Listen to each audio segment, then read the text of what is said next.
Well, Cheryl and Julie, the family was actually the first to receive that news right here at the Chesterfield Courthouse inside the Commonwealth's attorney's office. The family tells me initially following that meeting that they understand the decision not to prosecute those officers. However, they add after learning all the details about what happened to their son, they still have more questions and more concerns about how this was all handled.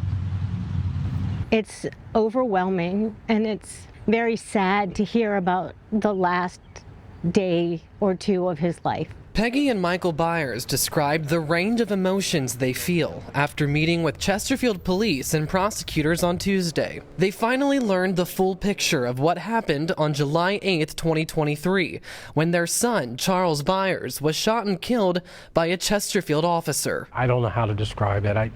I certainly did not ever expect to be mourning the death of my son in an officer-involved shooting. A wonderful human being who sadly was mentally ill. And they were told the news that Chesterfield Commonwealth's attorney Aaron Barr would not pursue criminal charges against the officer. I think I'm not surprised. I'm a little bit disappointed that there isn't some type of action. I don't think there was anything criminal in what they did, but I feel like things could have been handled differently and better to ensure a better outcome and for Charlie's healing as opposed to his killing. Chesterfield police say the use of force was justified because of Byers' actions. At the time, they say the information they had was that neighbors reported to 911 that a man tried breaking into their homes. Officers got there and saw Byers with the hatchet.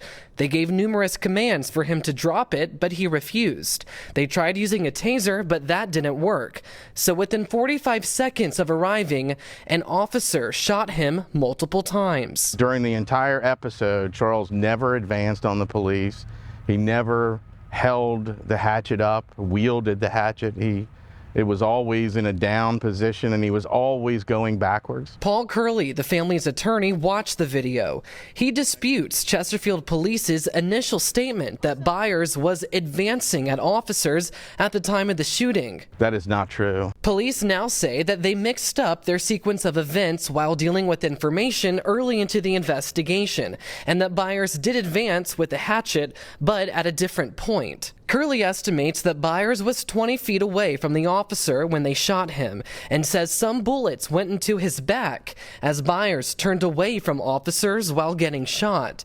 Curley claims the officers did not use de-escalation techniques and questions their training. I respect the decision that the Commonwealth's attorney made to not prosecute the officers involved. That doesn't in any way mean that what the officers did was right, or that the training or the protocol of the Chesterfield Police is correct. When asked whether the officers followed department policy in this incident, police said that their internal investigation of that is still ongoing. Police acknowledged that Byers was a person in crisis and pointed to the, quote, weaknesses in our mental health system. As we've previously uncovered, Byers, who had schizoaffective disorder, was under a temporary detention order at the time of his death.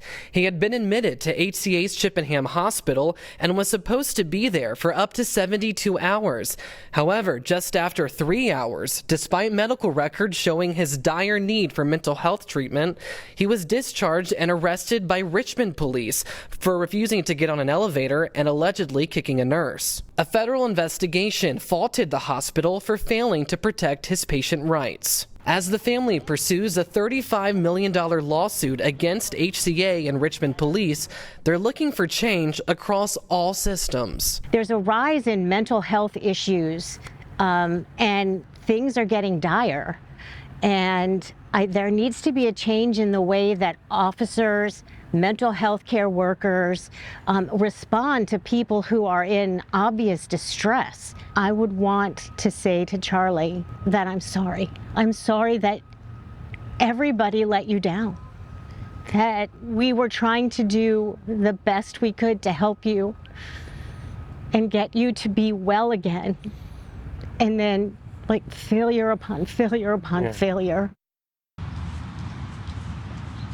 Now, in a statement, the Commonwealth's attorney, Erin Barr, would only say that the officer's actions were justified legally after her review. She adds that she appreciates the thoroughness and the professionalism of the Chesterfield County Police Department in their investigation. Both Barr and the police department say that their thoughts remain with the Byers family during this time. Here at the courthouse, I'm Tyler Lane, CBS 6 News.